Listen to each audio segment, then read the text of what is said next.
bonjour à tous. Aujourd'hui, on s'attaque à un sujet assez pointu, mais crucial pour les marques de cosmétiques qui visent l'international.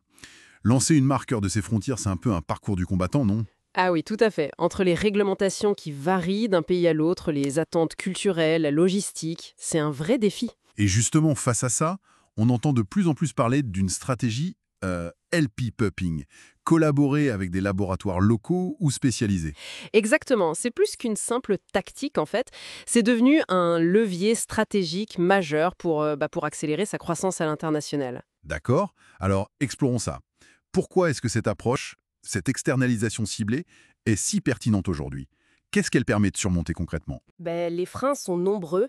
Pensez déjà à la diversité des réglementations. Ce qui est autorisé en Europe ne l'est pas forcément aux États-Unis via la FDA ou dans les pays du Golfe avec le GCC. C'est un vrai casse-tête. Mhm. Et puis, il y a l'adaptation culturelle, des textures, les parfums. Ça peut changer énormément d'une région à l'autre. Sans parler des délais pour faire homologuer les produits et des coûts logistiques qui peuvent vite devenir très importants. Et donc, s'appuyer sur un partenaire local, ça aide à naviguer là-dedans. Comment ça simplifie les choses concrètement? Le gain principal, c'est le temps. On réduit drastiquement le fameux time to market. Ça peut faire gagner des mois sur un lancement. Ah oui, quand même.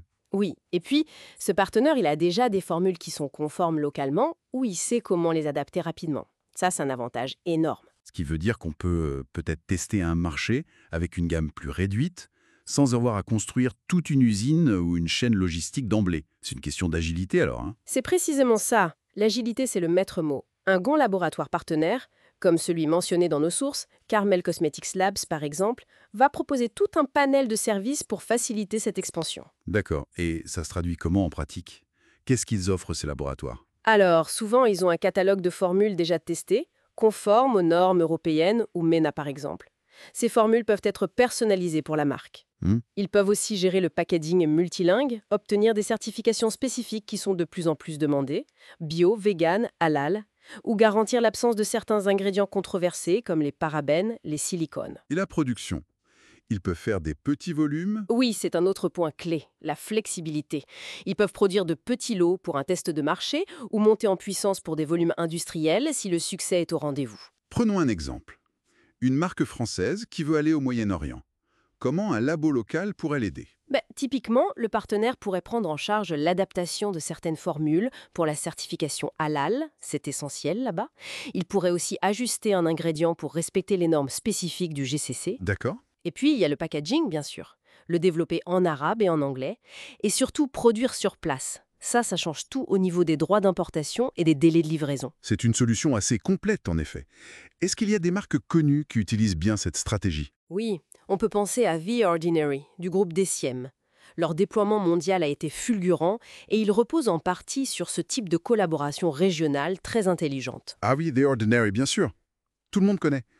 Comment ils font eux, spécifiquement? Eh bien, leur force, c'est de maintenir une identité de marque très très cohérente partout dans le monde, avec leur packaging minimaliste, leur nom de produit très scientifique, Oui, c'est vrai. tout en faisant des adaptations nécessaires mais discrètes pour des marchés exigeants comme la Corée, les Émirats, l'Allemagne. Et ça, ils le font via des partenaires locaux. Et ces adaptations, ils vont jusqu'où? Ils changent les formules? Pas forcément en profondeur. Ça peut être ajuster la concentration d'un actif pour coller à une réglementation locale, ou remplacer un conservateur qui est autorisé ici, mais pas là-bas. Légère modification du nom ou d'une allégation marketing pour que ça parle mieux localement, tout en restant hyper rigoureux sur le respect des cadres réglementaires, que ce soit la FDA, la Commission européenne. Donc, si je résume, l'idée clé de ce cas, c'est qu'on peut personnaliser pour un marché sans pour autant diluer l'ADN de sa marque. La condition, c'est d'avoir le bon partenaire technique. Exactement, c'est tout l'enjeu. Mais attention, cette externalisation, même si elle est bien menée, elle n'est pas sans risque. Ça. Quels sont les principaux pièges à éviter? Le risque numéro 1, c'est une perte de contrôle sur la qualité, ou sur la formulation exacte, si le suivi n'est pas assez serré. Il peut aussi y avoir un décalage. Par exemple, une marque qui se veut très premium et le partenaire qui fait des choix techniques ou de sourcing qui ne sont pas tout à fait alignés avec cette image. Oui, ça peut brouiller le message. Voilà. Et puis, il y a le risque de non-conformité. Si un produit est bloqué à la douane ou retiré du marché parce qu'il ne respecte pas une norme locale, ça peut coûter très cher et nuire à la réputation. Alors, comment on minimise ces risques? C'est quoi les bonnes pratiques? La rigueur, encore et toujours. D'abord, bien vérifier les certifications du laboratoire. La norme ISO 22716, qui concerne les bonnes pratiques de fabrication cosmétique, c'est un peu le minimum requis. D'accord. ISO 22716. Ensuite, privilégier le co-développement. Travailler main dans la main sur la formule, sur les tests, valider chaque étape importante ensemble. C'est crucial. Ça implique une relation de confiance forte. Oui. Et ça passe aussi par clarifier dès le départ la question de la propriété intellectuelle des formules. Qui possède quoi? Point. C'est essentiel. Et enfin, choisir un partenaire transparent qui comprend bien les enjeux spécifiques d'une marque, surtout si elle est positionnée sur le haut de gamme. Donc, pour résumer notre discussion, cette collaboration avec des labos partenaires, ce n'est pas juste une astuce pour les petites marques qui débutent. C'est une vraie stratégie, mature, y compris pour des acteurs déjà bien établis qui veulent accélérer à l'international de manière sécurisée et agile. Tout à fait. C'est vraiment une alliance entre une ambition mondiale et une exécution locale très pointue, très rigoureuse. Ça permet de concilier ces deux aspects. Et j'en m'amène à une dernière réflexion pour ouvrir un peu.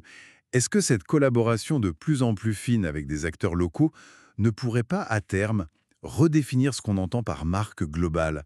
On pourrait imaginer une sorte d'hyper-localisation tellement bien faite qu'elle en devient presque invisible pour la personne qui achète le produit.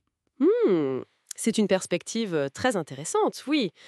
Cette capacité d'adaptation poussée à l'extrême pourrait effectivement brouiller les lignes entre le global et le local d'une façon nouvelle. C'est une piste de réflexion absolument fascinante pour l'avenir du